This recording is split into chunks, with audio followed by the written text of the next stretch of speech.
Hello Aubrey Glen, Tommy Berg here, and as you can see my golf ball has found ground under repair. So let's take a moment to discuss Rule 25-1 and run you through the process of taking free relief.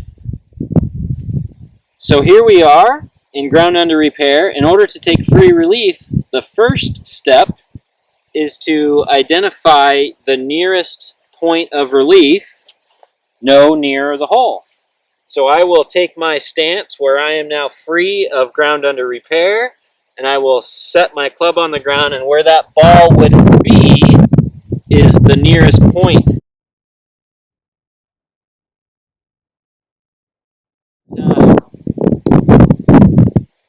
Okay, we are good. So now I can take my tees and play away.